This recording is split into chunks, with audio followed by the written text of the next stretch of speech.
I've always believed that the sound of laughter could tell you everything you needed to know about a relationship. There's laughter that binds two people, private, inside joke kind of laughter. Then there's the laughter you offer to a stranger, polite and shallow, meant to impress. But the worst kind of laughter? The kind you didn't know your partner was capable of until they gave it to someone else. That's what started it for me. It was a cool October evening, leaves skittering across the driveway, the porch light casting a warm, deceptive glow on our quiet suburban home. Megan and I had just finished dinner with Jason Turner, our neighbor from 2 doors down. We'd invited him over, like we did maybe once or twice a month. A sort of unspoken ritual. Jason was charming in the way that made people lean in just a little too close when he spoke. One of those ex-husbands who managed to come out of divorce looking refreshed instead of gutted. Tall, salt and pepper hair, an easy grin. The kind of man who knew exactly when to pour another glass of wine or when to compliment your wife's taste in candles. And Megan? She laughed. At everything. But this time it lingered. One of those breathy, shoulder-touching kind of laughs. The kind that made something cold bloom in my stomach. She tossed her head back like she was trying to let joy float out through her hair. Jason had said something about the wine, some dumb comment about how it tastes like someone squeezed guilt through a French oak barrel, and she practically snorted. I smiled. Or tried to. I remember my mouth stretched in a way that felt foreign. Jason noticed. His eyes flicked to me, just a beat too late, and his smile stayed plastered on. Megan didn't notice a thing. She just kept topping off his glass, the sleeves of her cardigan pushed up like she was getting comfortable in a life I wasn't invited to. After he left, with that casual, "Thanks, man," and the damn clap on my shoulder, I started cleaning up. Megan sat at the kitchen island, swirling the last of her wine in the glass. Still smiling. "You like him?" I said. She glanced at me, blinked. "What? Jason, you like him?" She tilted her head, her eyes unreadable. "He's a good neighbor." "What's with the tone?" "No tone," I said too quickly. "Just you laughed a lot tonight." She shrugged. "He's funny." Then she changed the subject. She always did that when she didn't want to talk about something. Her superpower, redirection through mild irritation. I let it go. I'd learned that pressing only made her retreat. The next day, I found Jason's watch in her car. It was wedged between the seat and the center console. A thick silver band, looked expensive. Definitely not mine. I was reaching for my sunglasses, and there it was, gleaming like a confession. When I walked back inside, I held it up. "Jason forget something?" Megan's face went still. Her eyes dropped to the watch and then back up to me with a practiced smile. "Oh, yeah. He must have taken it off when he was helping me with the groceries yesterday." I blinked. "Groceries?" She looked back down, slipped the watch from my fingers a little too quickly. "He stopped by while you were at work. Helped me carry a few things in. I guess he left this behind." The lie was too smooth. I'd known Megan long enough to hear when her voice dipped into fiction. She wasn't bad at lying, not exactly, just not quite good enough. There was always a little tell. The way she didn't meet my eyes for more than a second. The way her fingers played with her sleeve. That night, I laid awake in bed, staring at the ceiling fan spinning shadows across the room. Megan slept beside me, or at least pretended to. Her breathing was too controlled, too even. Something had shifted, and I couldn't unfeel it. We'd been married 6 years. No kids. A choice we'd made together, at least I thought we did. Our house was our baby, we used to joke. We painted every room ourselves. Laid the tile in the kitchen by hand. I still remember her squealing when we finished the backsplash. "Look at us," she said, wrapping her arms around my neck, her face pressed against my chest. Domestic gods. That felt like a lifetime ago now. The next few days, I started noticing more things. The way she smiled at her phone before quickly tucking it away. The extra care she took with her hair. How she lingered outside when Jason was working on his yard. How her tone with me grew tighter, her patience thinner. I convinced myself I was being paranoid. That I was projecting. That maybe we were just going through a phase. Every marriage does, right? But paranoia becomes certainty in the quiet moments. And mine arrived a week later, when I caught a glimpse of her phone lighting up during dinner. "Jason, you make everything feel easier." She didn't see me read it. She was grabbing more wine from the kitchen. I didn't confront her. Not then. Instead, I sat there, fork frozen halfway to my mouth, staring at the text like it was a fire burning slowly through our lives. My appetite evaporated. My chest hollowed. She came back with the bottle, smiling. Want more? I shook my head. She poured herself another glass. And she laughed again. I didn't plan on confronting her that night. Honestly, I didn't plan anything. I just snapped. It was a Wednesday. Megan had just gotten out of the shower, steam still clinging to her skin, her hair wet and clinging to her collarbone in loose strands. She pattered across the room in one of my old t-shirts, the gray one with the frayed neckline, the one she used to sleep in when we first started dating. The sight of it, on her, used to stir something in me. Now it felt like a taunt. She picked up her phone from the dresser, thumbed in her code, one I didn't know anymore, and I watched her shoulders stiffen slightly. A pause. Then she smiled. Not for me. I'd spent the last few nights circling my suspicions like a vulture, trying to pick apart the bones of my own denial. That text, Jason's watch, her laughter. But what shattered the illusion wasn't even some smoking gun. It was her indifference. You're seeing him, I said. Just like that. No drama. No shouting. Just words, laid out like knives on a table. She froze. Slowly, she turned. What? You're fucking Jason. The silence that followed was the kind that drowns a room. She blinked. Not shocked. Just calculating. Her fingers tapped once against her thigh. Then she nodded. I am. That was it. No excuses. No denials. No half-hearted attempts to twist it into something ambiguous. Just 3 words that broke something inside me I didn't know was still intact. I stared at her. How long? She sat down on the edge of the bed, as if she were exhausted. A few weeks. Maybe longer, depending on what counts. What counts? She shrugged. Emotionally, probably longer. That nearly made me laugh. Bitterly, of course. Emotionally. That word stuck in my throat like glass. And what is it exactly? I asked. Love? Lust? Some middle-aged identity crisis? She winced. Caleb. No, I want to hear it, I said. I want to hear why my wife decided to crawl into bed with the man who's been eating our food and borrowing our tools for the last 2 years. She looked up at me then, really looked. Her eyes weren't teary or guilty, just tired. He understands me. I let that sit. Let the weight of it settle into the cracks she'd created. He understands you, I repeated. She nodded. I don't expect you to get it. But with Jason, I feel heard. He sees things in me that I think you stopped seeing a long time ago. And I guess his cock helps you feel seen. Don't do that, she snapped. Don't do what? Make it real? Megan stood up, the shirt shifting across her thighs. You think I wanted this? That I planned to hurt you? I don't know what you wanted anymore. We stood there, inches apart and light years away. The air between us felt thick, humid with years of unspoken resentments and decaying intimacy. We stopped talking, Caleb, she said quieter now. You stopped touching me. You come home. You go to work, you tinker in the garage. We haven't had sex in 2 months. I let out a humorless laugh. You could have said something. You could have screamed, written a letter, started a fucking podcast. But instead, you let him into our life. She didn't say anything.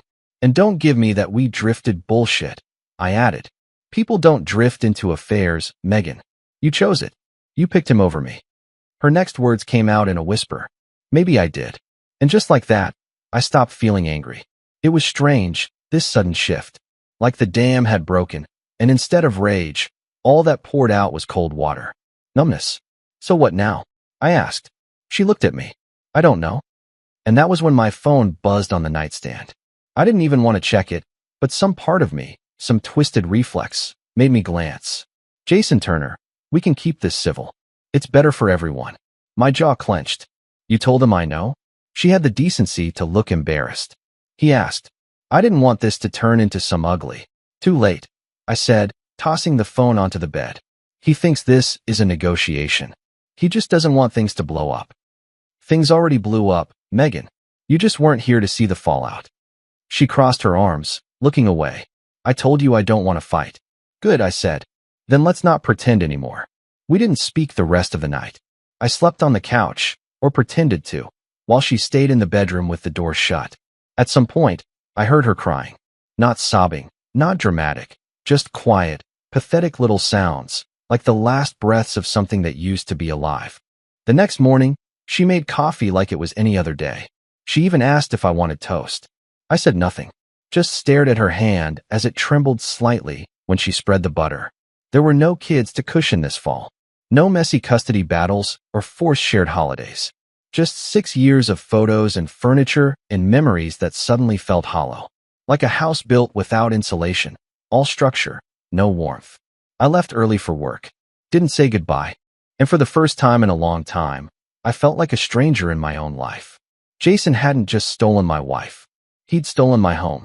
My legacy. The quiet, fragile dream I thought we were building together. I stood in the parking lot of my office for a long time before going in, staring at the sky, gray and indifferent, and wondered how two people who once fit so well together could unthread so completely. I didn't cry. I didn't scream. I just stopped feeling anything at all. It started with a need to hide.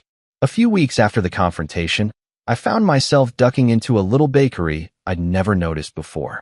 One of those mom-and-pop places tucked between a bookstore and an antique shop. The kind of storefront you walked past 100 times but never saw until you needed to disappear. The real reason I walked in? I saw Jason's truck pulling out of the wine bar across the street. My pulse spiked. My hands started to shake. Not from fear, exactly. From fury I hadn't figured out how to burn off yet. I didn't want to see him. Didn't want to see anyone who might smile like nothing happened. So I crossed the street, yanked open the bakery door, and went inside. The bell above the door jingled, slicing the air with a chime that felt too cheerful for the weight in my chest. And there she was, behind the counter. Natalie Turner. I recognized her immediately. I'd met her once, maybe twice, years ago. She was Jason's daughter, younger than Megan and me by at least a decade. Early 20s. Quiet. I remembered that she'd only ever come around during holidays, and even then, barely said a word. A shadow trailing behind Jason's boisterous charm. But here, in this warm little shop filled with the smell of cinnamon and vanilla, she looked different. Comfortable. At home. Hey, she said with a surprised smile. Caleb, right? I nodded. Yeah, just needed coffee. She blinked, then reached for a clean mug. You want drip or something fancy? Whatever's hot. While she poured, I glanced around. The place was charming in a way that didn't feel forced. Pale wood counters, handwritten signs, an old espresso machine that looked like it had survived 3 wars. There was flour on her apron and smudged near her temple, like she'd wiped her face without thinking. You okay? She asked, handing me the coffee. It wasn't nosy. It wasn't sympathetic. Just curious. Human. I paused, took a sip. I'm getting there. Her eyes narrowed a little, but she didn't press. You look like you needed to disappear. I laughed softly. That obvious? She shrugged. That's half our clientele. I found a corner table by the window and sat with my coffee. The warmth helped. The sugar didn't hurt either. There was a peace to the place, a kind of soft quiet you didn't notice until your head stopped spinning. Natalie wiped the counter while sneaking glances at me. Eventually, she came over with a plate. Try this, she said, setting it down. It was a cookie, golden brown, laced with bits of dark chocolate, and something I couldn't place. What is it? I asked. Brown butter, cardamom, and sea salt. Sweet, but not too sweet. I took a bite. It was warm, complex, and more comforting than I'd expected. She sat down across from me, wiping her hands on a towel. I haven't seen my dad in months, by the way. I paused mid-chew. Didn't even know you were still in town. Moved back 2 years ago. Started this place with my cousin, but she bailed after the first month. That explains the help wanted sign out front. She smiled. That's mostly for show now. I kind of like the quiet. We sat there for a while. Talking, not talking. Just existing. It was the first time in weeks I didn't feel the tight coil in my chest. No texts from Megan. No glares from Jason. No reminders of everything I'd lost. You said you haven't seen him, I said finally. That's surprising. She looked down, picking at the frayed hem of her apron. He's not the easiest person to be around. I can relate. Natalie looked up at me then, her gaze steady. He has a way of taking things that don't belong to him. I blinked. It was a simple sentence, but loaded. Yeah, I said. He took something from me, too. There was a long pause. Her jaw tightened. He always does. She didn't elaborate. I didn't ask. But something shifted between us. A silent, mutual understanding, the kind that doesn't need explanation. I finished the cookie. She refilled my coffee without asking. That's how it started. I went back 2 days later. Then again that weekend.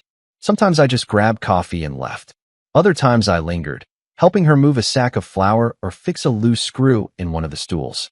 I noticed the way she hummed when she was kneading dough, how she tucked her hair behind her ear when she was concentrating. Her world was flour and sugar and silence, and for some reason, it felt like a kind of shelter.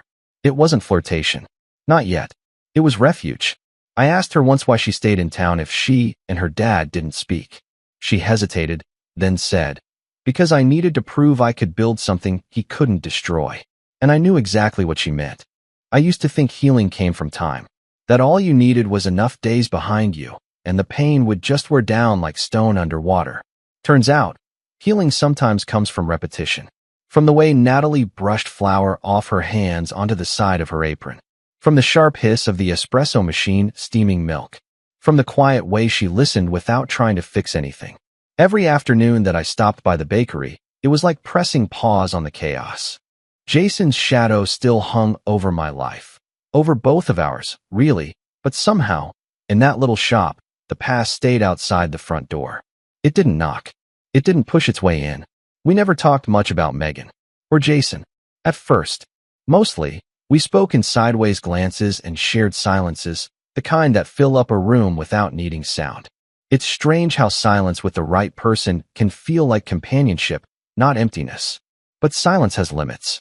And one evening, just after closing, Natalie broke it. She was wiping down the counter, the lights dimmed, her hands moving slower than usual. There were only 2 cookies left in the case, some new trial batch she'd called Bourbon Blondies, and she offered me one with a small nod. I took it, leaned on the edge of the counter, and said, "You always make new recipes when something's bothering you." She smirked. "Is it that obvious?" I shrugged. "I'm getting good at reading you." She nodded, biting her lip. Then, without looking up, she said, "Is it weird that I don't feel surprised about what he did to you?" My chest tightened. "No," I said. "It's not weird. He's always been like that," she said. "Always taking things. Women. Jobs. Credit. I remember he once convinced my mom she'd be happier without us. He said he was freeing her. That was his word. Freeing." I blinked. "Is that why you don't talk?" She looked up. Her eyes were tired, not from the bakery, but from something older. "It's why I left home when I was 17. He had this way of making everything feel like your fault. Like you owed him something for being in his orbit." I nodded slowly. "I know that trick." She studied me for a moment. "Do you miss her?" The question was like a shot of cold water down my spine. Megan. I hadn't spoken her name out loud in days. "I miss who she used to be," I said carefully. "Or maybe who I thought she was." Natalie didn't press. She just nodded and poured 2 glasses of water, sliding one toward me. Then she said, "Do you think it's revenge? You coming here, I mean." I looked at her, caught off guard. "I've wondered," she added, "if I'm just convenient. Or if it makes you feel better to be near someone he hurt too." I set the glass down, leaned closer. "If this was about revenge, I wouldn't be helping you close up every night. You fixed the damn espresso machine, and the front door hinge, and restocked the cold case without being asked." I smiled. "Maybe I just like the cookies." She smiled back, then looked away, a flicker of doubt still dancing behind her eyes. "You're not convenient, Natalie." "Then what am I?" There was a long pause. My heart was louder than the clock ticking behind her. "You're the first honest thing in my life since it all fell apart," I said quietly. That hung between us for a while. The oven let out a soft ping. She stood up, brushing her hands on her apron. "Come on. You're helping me test something." She led me to the back of the shop, a small kitchen full of stainless steel counters, open jars, and a smell that could make anyone forget their problems for a moment. She pulled out a tray of soft, pale pastries, dusted with powdered sugar and something I didn't recognize. "They're filled with black sesame and honey," she said. "Weird combo, but it works. Like us," I said before I could stop myself. She looked up, surprised. I didn't take it back. We stood there, both holding warm pastries, both pretending not to feel the tension buzzing quietly under the surface. Later, after we'd locked up and I walked her to her car, I lingered. She hesitated before unlocking the door. "You're not going to disappear, right? Not unless you stop making cookies." She smiled, softer this time. "Then I guess you're stuck with me." The air between us shifted, not in a dramatic, movie scene kind of way. It was quieter than that. Slower. Like the way sugar dissolves in coffee, gradual, inevitable. She got into her car and drove off. And for the first time in months, I didn't go home feeling hollow. I went home smelling like flour and sugar and something new. It started with a busted light bulb. The one above the pastry case had been flickering for 2 days, stubborn, faint, and irritating. I showed up on a Thursday afternoon, toolbox in hand. Natalie looked up from behind the register, one brow raised. "You know you're not officially on the payroll, right?" "I'm charging you in cookies," I said. "At this rate, you'll owe me your entire stock." She smirked, leaned on the counter. "Fine, but I draw the line at the chocolate pistachio croissants." "Noted." I climbed up on the small ladder she kept in the back, reaching over the display case. The bulb came loose in my fingers, hot from the day. She stood just behind me, arms crossed, watching like she didn't quite trust me not to electrocute myself. "You ever fix anything you didn't break yourself?" she teased. "I've fixed a lot of things that weren't mine to break." That made her smile, that quiet, crooked kind that always reached her eyes. That week marked the first time I stopped avoiding Megan's texts. She'd been persistent, not in a let's talk this through way, but more like someone fishing for guilt. Phrases like, "Can we be adults about this?" and "I never wanted to hurt you" popped up on my screen, always just as I was doing something better with my life. Like learning how to fold dough under Natalie's instruction, or repainting the faded blue trim of the bakery's front door. I didn't reply, not to any of them. I had nothing left to say to Megan, nothing that hadn't already dissolved in that first confrontation. I'd spent enough nights revisiting every word, every silence. Let her chase her own version of closure. I was done. Instead, I poured myself into the bakery. What started as a few repairs turned into repainting the entire back wall, then building a new shelf for display items, then setting up a proper website, something Natalie had avoided for years. "You're dangerous," she said, looking over the sleek new homepage I'd coded. "You show up for coffee, and suddenly I have branding." I looked up from the laptop. "You've got a good thing here. People should know about it." She leaned over my shoulder, the scent of flour and citrus clinging to her like a second skin. "I'm not used to people showing up for me." I met her eyes. "Get used to it." We were standing closer than we had any right to. The kind of closeness you don't stumble into, the kind you let happen. Her hand brushed my arm as she moved around the counter. And something shifted again, a subtle gravity. We didn't talk about it. Not yet. But it was there in the way our conversations deepened, stretching past bakery hours and into stories about our childhoods. Her memories of hiding in the basement during her parents' fights. Mine of family dinners that grew quieter every year until one day they just stopped happening. One night, after locking up, I walked her to her car like usual. The sky was dimming, that purple-gray twilight settling over the street. "People are starting to talk," she said suddenly. I paused. "About what?" "You and me. I heard a woman say the other day that Jason's daughter is getting cozy with his ex-friend." I frowned. "Let them talk." She smiled, but it didn't reach all the way. "You're not worried?" "About how it looks." I shook my head. Jason already took the only thing I thought mattered. What's he going to do? Gossip me to death? She laughed. "God, you're more bold than I thought." I stepped closer. "I'm not scared of him anymore." Her eyes flicked to my lips, just for a second. "Neither am I." She didn't kiss me that night. But I swear, if the air had been a little warmer, or the streetlight a little dimmer, it might have happened. The next morning, I showed up early with coffee. She was already elbow-deep in dough, her hair tied up in that messy way that made her look like something out of a painting. Beautiful, chaotic, real. "You're early," she said, dusting flour from her hands. "Someone's got to keep you caffeinated." She looked at me, not just looked, but saw me. And I saw her, fully. Not as Jason's daughter. Not as some rebound or soft distraction. But as the woman rebuilding her world with sugar and strength. "I think I like this version of you," she said. "What version is that?" "The one that smiles more." I think I forgot how. "Well," she said, grinning, "you're getting better at it." And just like that, we fell into a rhythm. Not a relationship, not yet, but something close enough that it started to feel like a new chapter, one I hadn't even planned on writing. We'd bake together, fix things together, laugh, accidentally brush fingers, pretend we didn't linger too long in each other's company. The world outside still had its judgments. I still saw Jason's truck sometimes. Still heard whispers at the gas station or supermarket. Megan even left a note on my windshield one night. "We could still fix things if you just stop pretending she's not a problem." I crumpled it up and tossed it into a trash can right outside Natalie's door. Because she wasn't a problem. She was the solution I hadn't seen coming. I should have known it wouldn't last untouched. Things had been good, not perfect, but stable. The kind of stable that feels earned. Like breathing after holding your head underwater. I came in early to help Natalie most mornings. We baked, we cleaned, we built a routine. Sometimes I caught her looking at me when she thought I wasn't watching. Sometimes I looked too long, and she didn't look away. The whispers around town got louder. I heard them in line at the hardware store. Felt the weight of stares as I walked out of the coffee shop with Natalie's order in hand. It didn't bother me, not like it used to. Because for once, I wasn't the one hiding something. Jason was. Or had been. Until now. It was a Tuesday, gray-skied and unusually warm. The kind of day that fell off before anything actually happened. We were halfway through a slow morning when the door swung open hard enough to rattle the little bell above it. Jason. I didn't recognize him at first. His face was red, his shirt wrinkled, hair messy, as if he'd spent the morning pacing. But those eyes, that same smug gleam, were unmistakable. Natalie looked up from behind the counter, stiffened. Her body went still in that way you don't learn. It just happens when danger walks through the door in a familiar body. Dad, she said. Flat. Cold.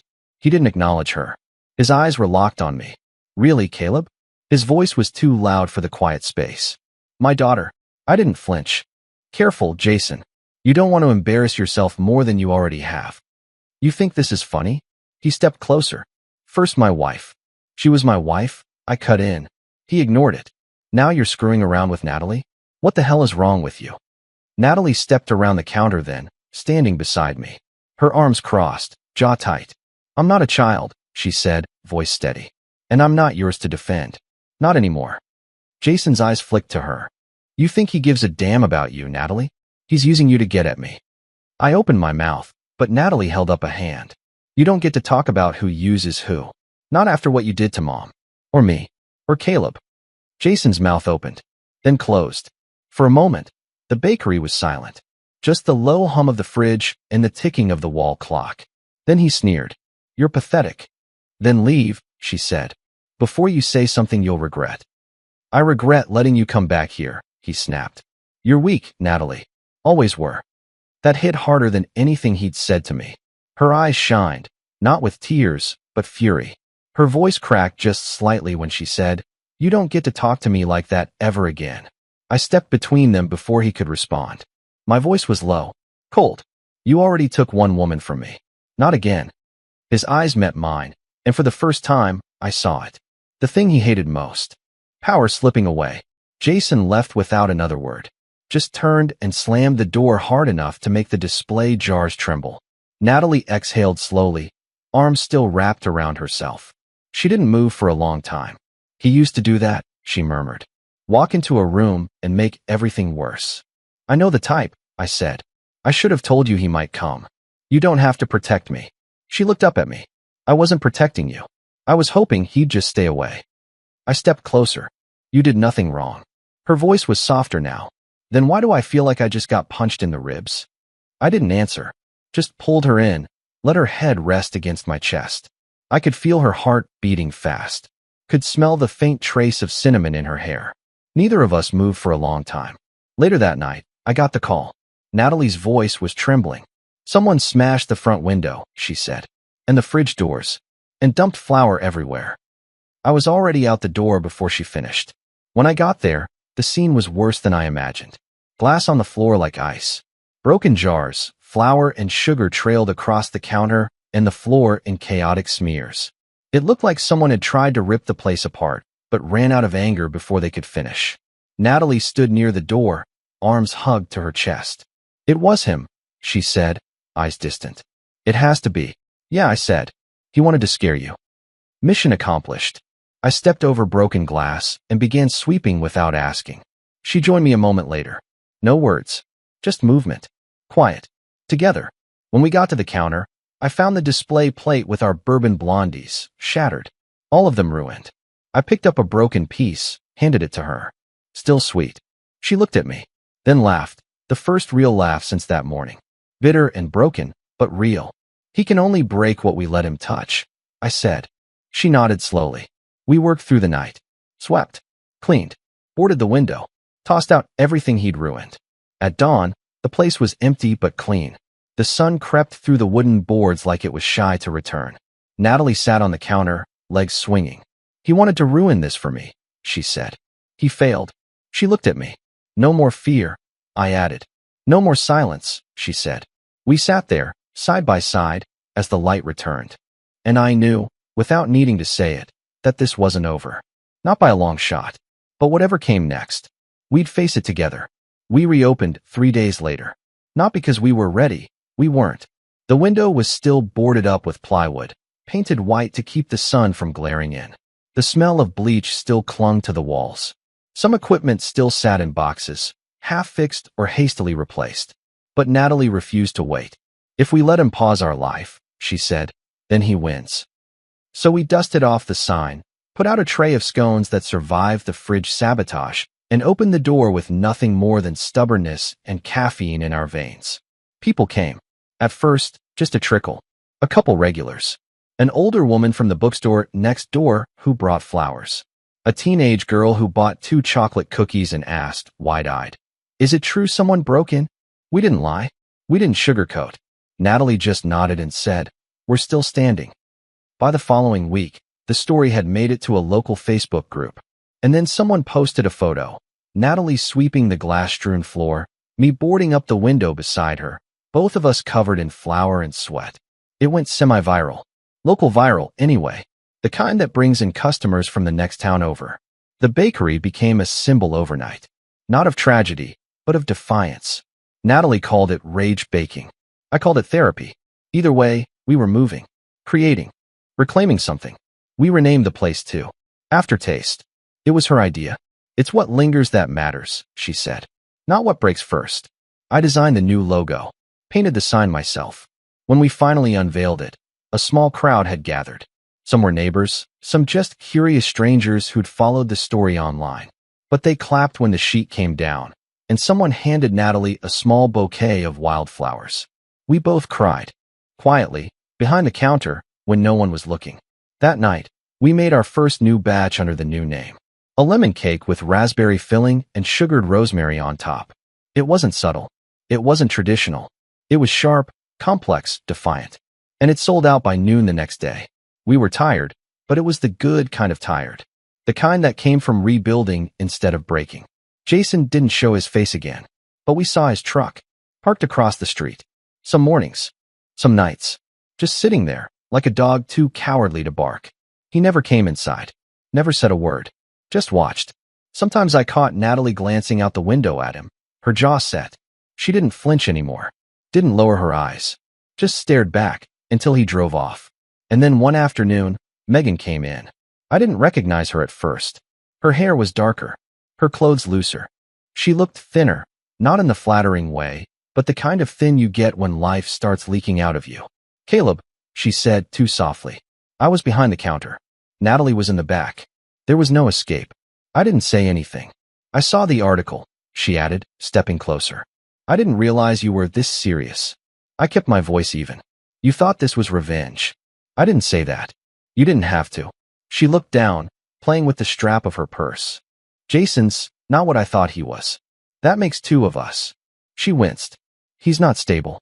You know that. You made your choice." "I made a mistake." I let that hang in the air. The door chimed as another customer came in. I smiled and nodded at them, then turned back to Megan. "We don't have anything left to talk about," I said. She looked like she wanted to argue. But then Natalie came through the swinging door from the kitchen, a tray of lemon tarts in hand. She paused when she saw Megan, just for a moment, then set the tray down beside me and began arranging them in the case. She didn't look up. Megan turned to leave, but before she walked out, she glanced over her shoulder. "You used to be soft," she said. "Now you're hard. Sharp." I met her eyes. "No," I said. "Now I'm whole." She left without another word. That night, Natalie and I shared a bottle of wine on the bakery's rooftop patio, a space we hadn't used before, but suddenly felt drawn to. The city lights flickered in the distance. The sky above us was endless. "She looked like she lost," Natalie said quietly. "She did," I replied. "Do you feel sorry for her?" I thought for a long time. "No," I said. "I feel nothing. Natalie leaned into me, her shoulder against mine, the smell of sugar and citrus clinging to her skin. I used to think love was supposed to be soft, she said. But maybe it's supposed to be sharp. Like a knife. Like fire. Or lemon cake, I said. Tart first. Sweet later. She smiled. And then she kissed me. Not softly. Not shyly. But completely. The kind of kiss you give when you've earned it. When you've bled for it. Cried for it. Clawed your way through the wreckage to get to something that finally feels like home. When we broke apart, she whispered. We're not just surviving, are we? No, I said. We're rising. It wasn't supposed to feel this easy. Falling for someone in the wreckage of another life. It's not the kind of thing you plan. Not the kind of thing you trust. But with Natalie, every day blurred the lines between necessity and choice. It was more than the bakery. More than the rhythm we found together. Baking, fixing, cleaning, living. Something had shifted. A warmth had crept in between the cracks of grief and betrayal. And neither of us knew what to do with it. One night, after closing, we stayed later than usual. We'd had a rush that morning. Someone on TikTok had featured our lemon rosemary cake, and the flood of orders hadn't stopped since. We were exhausted, hands sticky with sugar, backs aching from hours on our feet. But we were laughing. Natalie had icing on her cheek, a little smudge from the back of her hand. I reached over with a clean towel and wiped it gently, not saying anything. She looked at me then, really looked. And the air shifted. It wasn't sexual at first. It wasn't about lust. It was about recognition. About the kind of quiet you only get with someone who sees the same ghosts. But desire was in there too. It had been building, not in fireworks, but in glances that lingered too long, in accidental brushes of skin that neither of us pulled away from. She caught me looking at her lips once, when we were restocking the flower bins. She didn't say anything, just smiled, soft and dangerous, and let the silence speak for both of us. But we hadn't crossed that line yet. Not completely. Until that night. She was sitting on the counter, legs swinging, apron dusted with flour, hair pulled back in a messy knot. We were sharing a leftover slice of something experimental, cinnamon cardamom olive oil cake, with a hint of blood orange. She fed me a bite from her fork and laughed when I closed my eyes in dramatic satisfaction. You're getting spoiled, she teased. I'm ruined, I said, licking a crumb from my thumb. Is that a confession? Might be. She looked down at the cake, then up at me.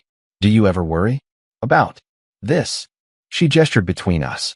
That maybe it's just comfort. Or revenge wearing perfume. I didn't answer right away. I knew what she meant. She set the fork down and slid off the counter. Her bare feet patted across the tile, stopping in front of me. We were inches apart. I could smell sugar on her skin.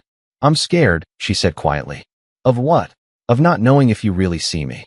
Or if I'm just a safe landing. I reached out, took her hand. Her fingers curled around mine, tentative at first, then firmer. You're not a landing, I said. You're the next flight. She exhaled shakily, eyes glistening just a little. You're so much better with words now. You used to be all grunts and sighs. Trauma teaches vocabulary.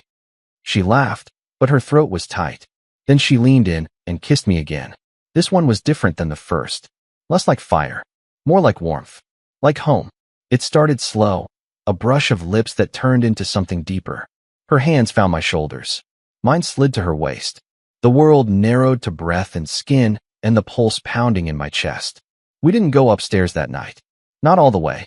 But we stayed there, in the kitchen, pressed against the counter, kissing like something long denied was finally allowed. It wasn't rushed. It wasn't reckless. It was careful, curious. When we finally broke apart, she rested her forehead against mine. Promise me something, she whispered. Anything. If this ever stops being real, you'll tell me. I swear. She kissed my cheek, then turned to clean up the last of the dishes, as if nothing had changed. But everything had. From that night forward, the way I looked at her shifted. Not just with affection, but with awe. She wasn't my rebound. And I wasn't her rebellion. We were something new. Something made from grief and grit and healing. Not despite our scars, but because of them. We started doing little things for each other without asking. She left notes in my jacket pocket. Don't forget to breathe. Take a break. Even heroes need naps. I replaced the back tires on her car without telling her. We made each other playlists. Shared stories we hadn't told anyone else. Let ourselves be vulnerable in ways neither of us had dared to with others. People still whispered, especially now that we looked like a couple. One morning, a woman in her 50s came into the bakery and gave me a long, measuring look. "Jason's daughter?" she asked bluntly. I nodded.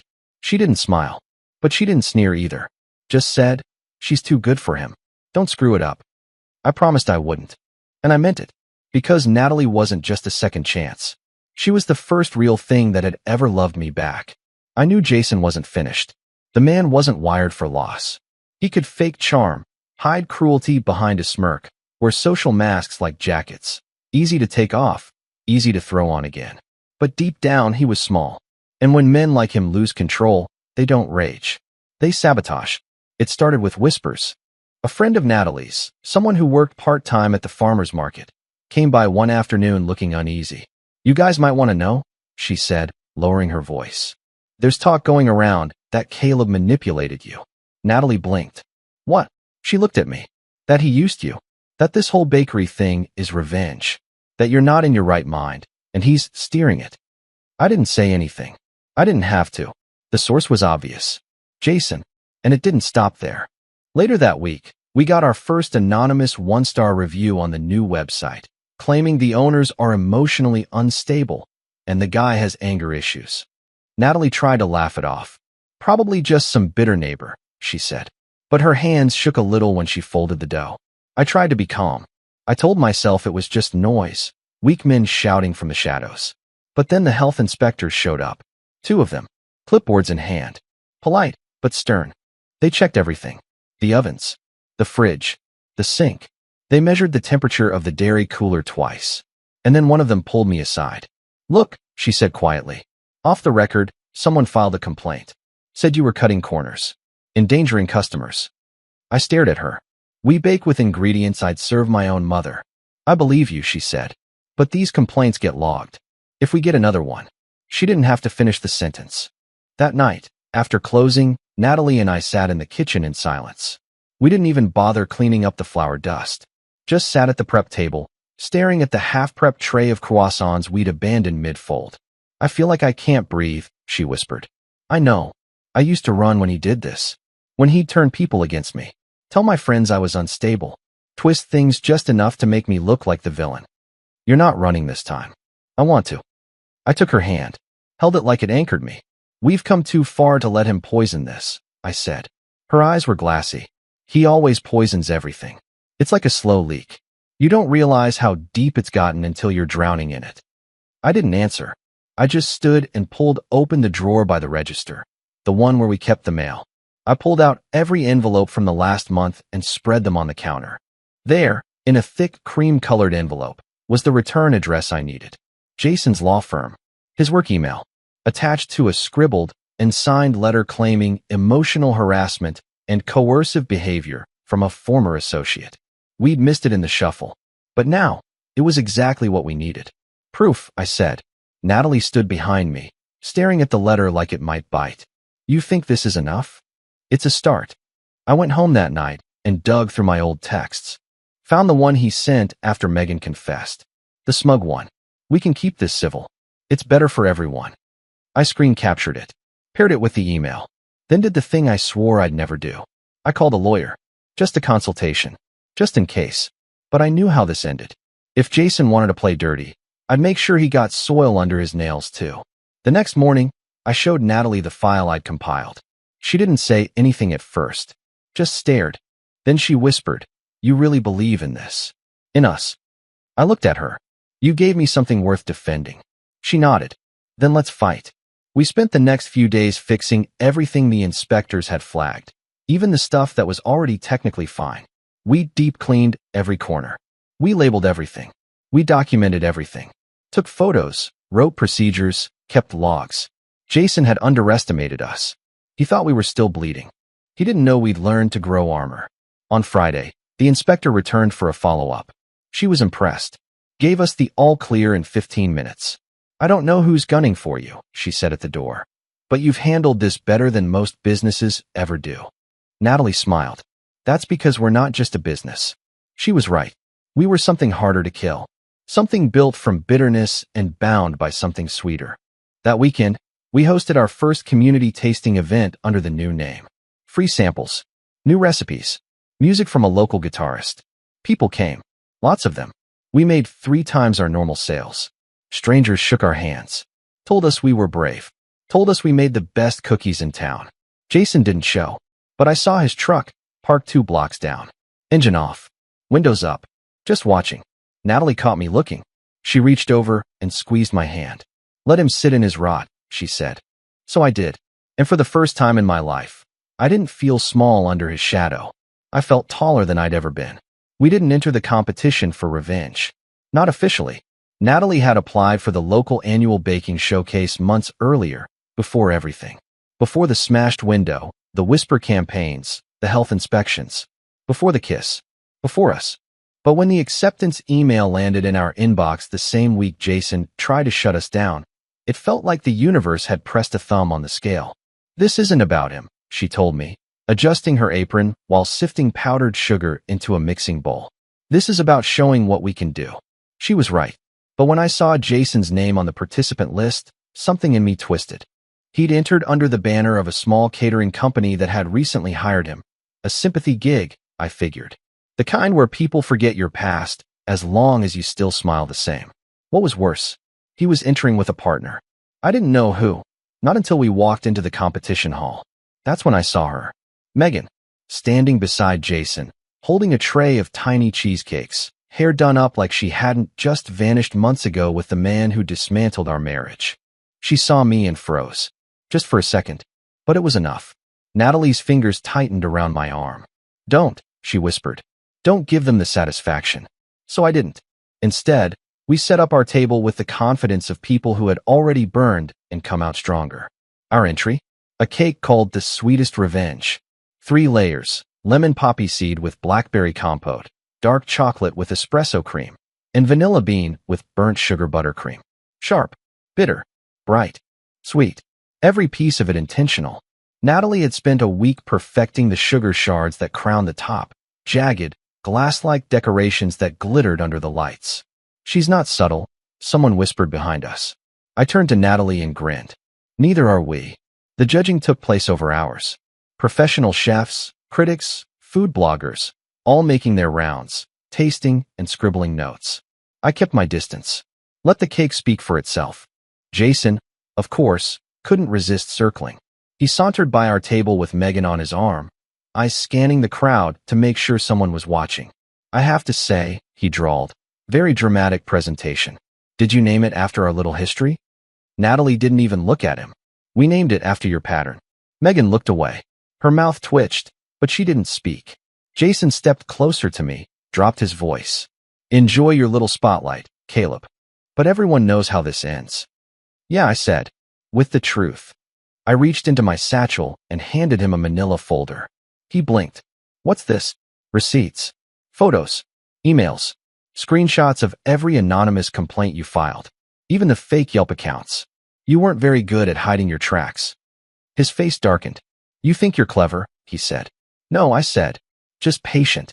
He opened the folder, glanced at the contents, then snapped it shut. You wouldn't. I already did. Natalie held up her phone. Say cheese, Jason. A flash. His stunned face frozen in digital amber. I sent it to the organizers, I said. And to your employer. And to the local paper. Not for drama. Just for closure. He stood there, seething. Megan stepped away from him. And that said everything. I think we're done, she said quietly, not to me, but to him. Then she walked away, left him standing there, holding a folder full of his own undoing. Natalie exhaled. You okay? I asked. I didn't think that would feel so good, she said. But it does. We won 3rd place. Not that it mattered. The story, our story, spread faster than any trophy ever could.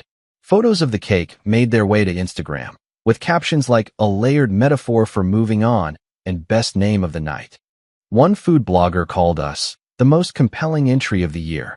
Jason didn't stick around for the awards. Megan was long gone before they were even announced. Later that night, Natalie and I stood in the empty bakery.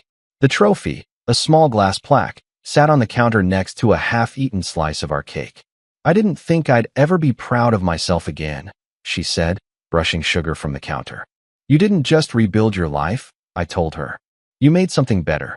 She turned to me, eyes soft. You know what the sweetest part is? She asked. What? She stepped into me, wrapped her arms around my waist. That he watched it all happen and couldn't stop it. I kissed her forehead. He was never the main character. She laughed, the sound quiet and sure. We turned off the lights and locked up. And for the first time, there was no one watching from across the street. Just us, moving forward. Mornings are different now. They come quietly, without dread. I still wake up early, habit mostly. But instead of lying there wondering what I missed or who I failed, I listen to the soft creaks of the floor above the bakery. I listen for Natalie's footsteps, the kettle whistling, the faint thud of her elbow bumping a cabinet because she's never fully awake before coffee. The silence isn't heavy anymore. It's comforting. Natalie and I moved in together 2 months after the competition. It just made sense. Neither of us said it out loud, not at first. It started with her spending the night more often. Then a toothbrush, then a drawer. Eventually, her lease ran out and she never renewed it. She belongs here. So do I. Jason left town soon after the showcase. Quietly. No goodbye. No second storm. He sold his house below market value and vanished somewhere out of state. A neighbor said they saw him packing up with a woman who wasn't Megan, some new girlfriend, probably. But I didn't care to confirm. Megan sent one last message. It was short. You were right. I didn't know what I wanted. I'm sorry. I didn't respond. Not out of spite, but because I'd already said everything I needed to.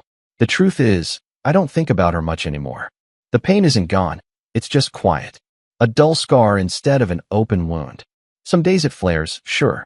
A song, a scent, a commercial with a couple laughing in a kitchen. But it passes. Natalie and I built something bigger than what broke us. Aftertaste is thriving. The rebrand gave us traction, and the story kept customers curious. We expanded the seating area, added a weekend brunch menu.